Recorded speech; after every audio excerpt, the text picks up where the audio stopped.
નહીતર અહીંયા ક્યાંય સ્વામિનારાયણ ને બીજું કઈ આવે. પ્રવીણભાઈ કીધું, ભાઈ હું તો ભગવાનને માટે ફૂલ લેવા જાઉં છું, બાકી કઈ બીજું ઓલું નથી. અને ભગવાન પ્રેરણાના દાતા છે, અને ભગવાને ઓલામાં પ્રેરણા કરી અને કીધું ભાઈ જવા દો, છોડી દો એને, છોડી દો. જેની સામે કાળ ખંજરોનું રૂપ લઈ અને આવીને ઉભું હતું, પણ આજ એ પુરુષોત્તમ નારાયણ પુરુષોત્તમ પ્રગટનું જે દર્શન કરશે, પ્રભુ જે દર્શન કરશે, કાળ કર્મથી છૂટી, કાળ કર્મથી છૂટી, કુટુંબ સહિત તરસે. જય સદગુરુ સ્વામી. કાળ કર્મથી છૂટી કુટુંબે સહિત તરી જાય એવો આ ભગવાન. આખી આરતીની અંદર મહારાજે તમને શું મળવાનું છે એ તમામે તમામ વસ્તુ બતાવી દીધી. આવો સહજાનંદ સ્વામી દયાળુ, દયા નિધાન એવો ભગવાન એ મળ્યો. હવે ક્યાં જવાની જરૂર? મુક્તિ ને ભુક્તિ બધું દેનારો એ ભગવાન. અને છેલ્લી કડી આ, એની અંદર તો શું સ્વામીએ શબ્દ લાગ્યા.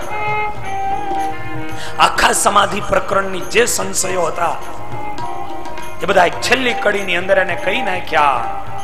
આયવ શર કરુણાની કરુણા બહુ કીધી, વાલ કરુણા બહુ કીધી. આયવ શર કરુણાની કરુણા બહુ કીધી, વાલ કરુણા બહુ કીધી. આ અવસર, આ અવસર ક્યારે, કયા સમયે, કયા સંજોગે? બસ આ અવસરમાં આ ધર્મ અને ભક્તિનો લાલ બની અને જ્યારે આવ્યો એ અવસરમાં અવસર કરુણા નિધિ કરુણા બહુ કીધી, વાલ કરુણા બહુ કીધી. કેવી કરુણા કીધી, અતિ કરુણા કરી દીધી.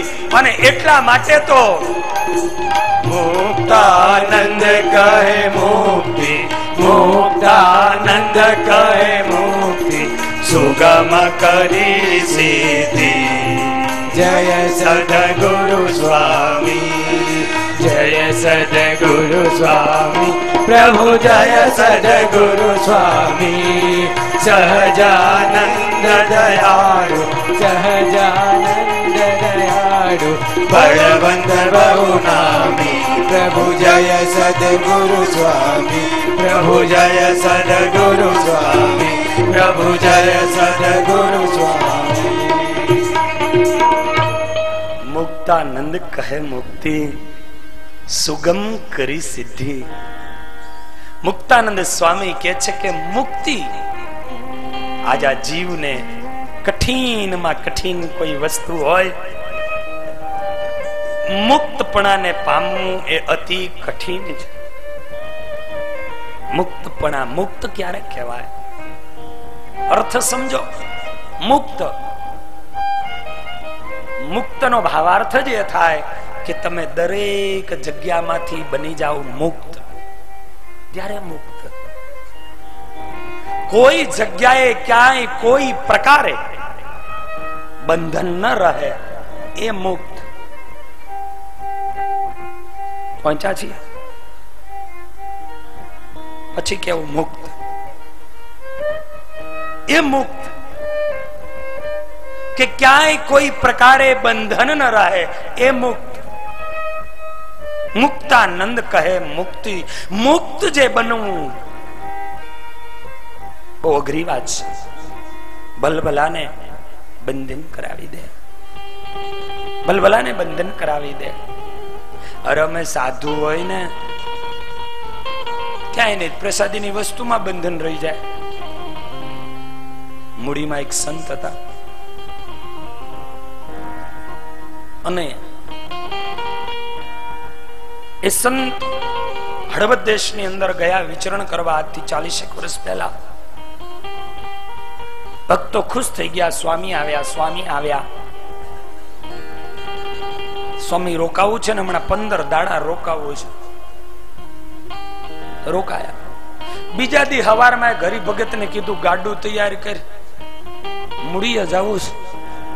અલે સ્વામી કહેતા હતા કે રોકાવું છે, અને હવે મૂડીએ શું જઈને કામ છે? ના ભાઈ હાલ, મૂડી જવું છે. ગયા, ગાડું લઈ લીધું, મૂડી ગયા. મૂડી જઈ ગયા ઉપર આસને, પટારો ખોલ્યો. અંદર પ્રસાદીની વસ્તુ હતી, અને એ પ્રસાદીની વસ્તુને લીધી અને લઈ અને પોતે કોઠારમાં ગયા. કોઠારમાં જઈ અને મહંતને કીધું ખાલી પહોંચું ફાળો કે મને આટલું આટલું દેવના ચોપડે મળ્યું છે. પ્રસાદીની બધી વસ્તુ આપી દીધી અને આપી જમા કરાવી દેવના ચોપડે. અને ઓલાને કે હાલ કર ગાડું તૈયાર હળવદ. એ ગાડું તૈયાર કરી અને હળવદ પહોંચ્યા. હરિભક્તોએ કીધું સ્વામી 15 દાડા રોકાવું તું, અચાનક કેમ મૂડી યાદ આવ્યું અને કેમ આવી રીતે ગયા? અને તેથી આ સદગુરુએ જવાબ દીધો તો, મહારાજની પૂજામાં સવારમાં બેઠો તો, અને એ પૂજાની અંદર બેસતા હું મહારાજનું ધ્યાન કરતો તો, પણ ધ્યાન કરતા કરતા મારું મન ચલિત થયું અને મને એ મારો પટારો યાદ આવી ગયો કે કોઈ પટારો તોડીને મારા પ્રસાદીના ચરણારવિંદ લઈ તો નહીં જાય ને. અને એટલે મારા મહારાજનું ધ્યાન તૂટ્યું. મને એ વસ્તુ હતી તો એમાં મોહ થયો. એ વસ્તુ જ ન હોય તો મારા મહારાજ અને મારા મહારાજના ધ્યાનમાં કોઈ આડું ન આવે. આ સાચો મુક્ત છે.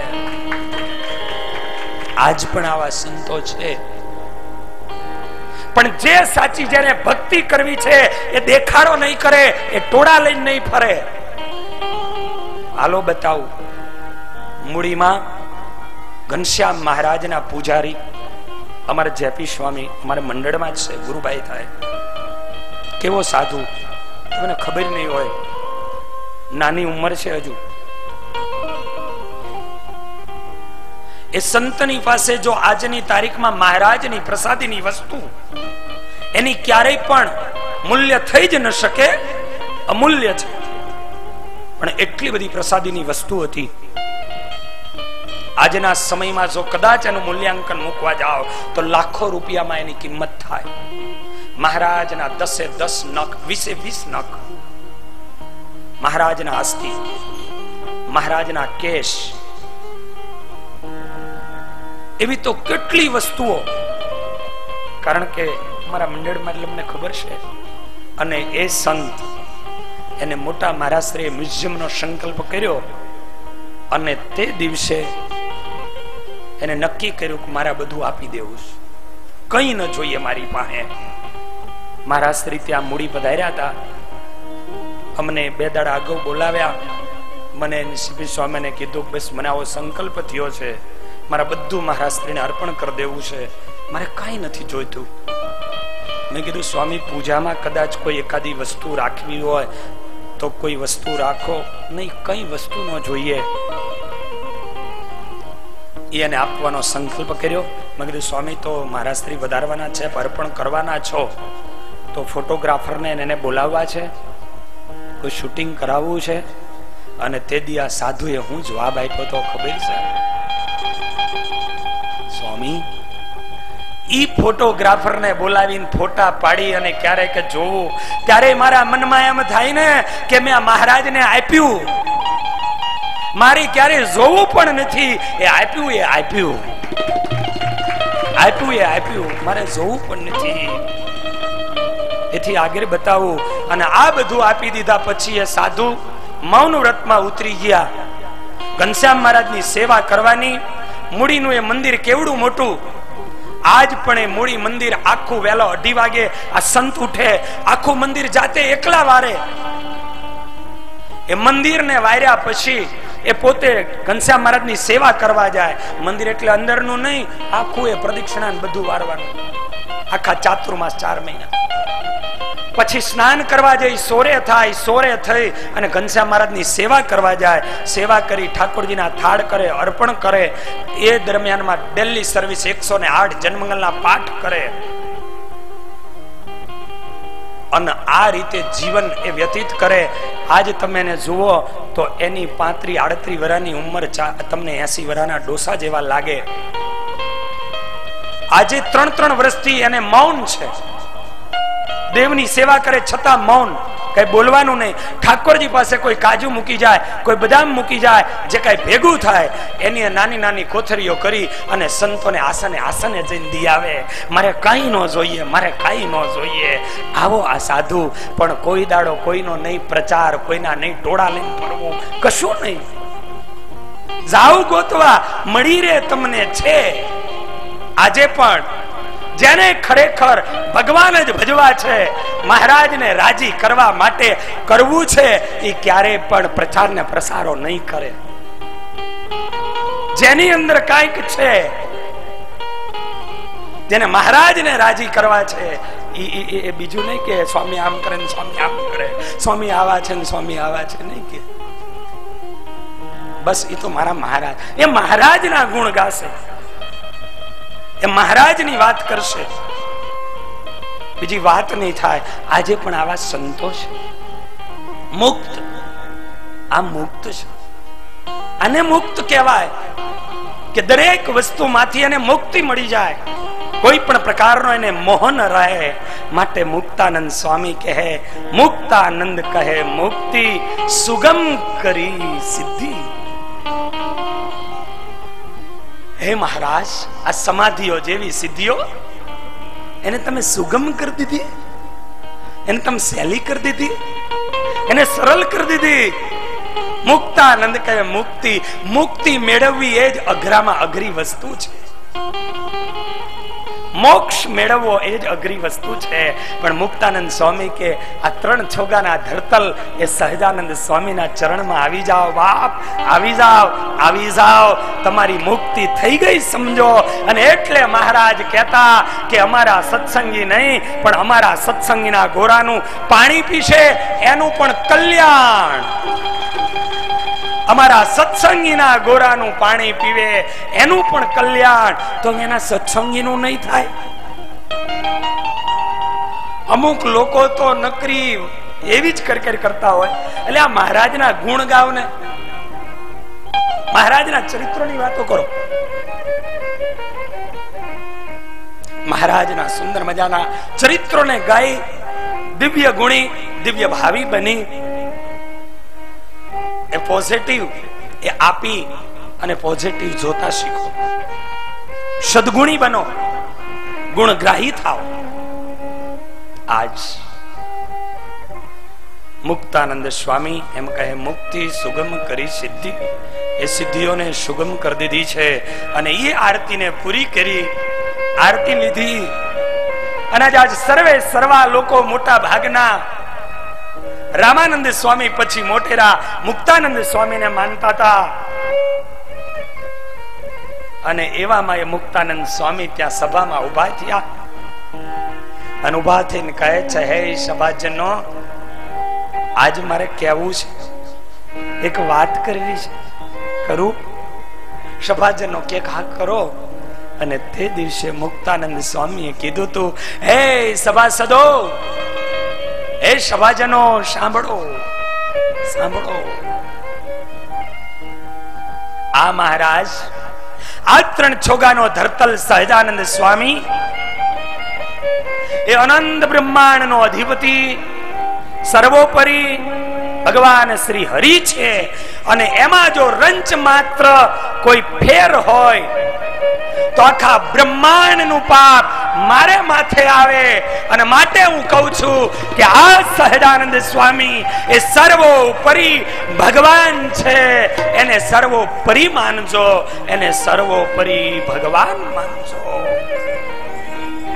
આ મુક્તાનંદ સ્વામીના આ શબ્દો હતા. અને એટલા માટે કહ્યું, રામાનંદ સ્વામી આજ એને ઉપદેશ આપે અને મુક્તાનંદ સ્વામી મહારાજના ગુણ લાગાયા છે. ગુરુ રે રામાનંદ એને જ્ઞાન હમ જાવે ગુરુ રે રામાનંદ એને જ્ઞાન હમ જાવે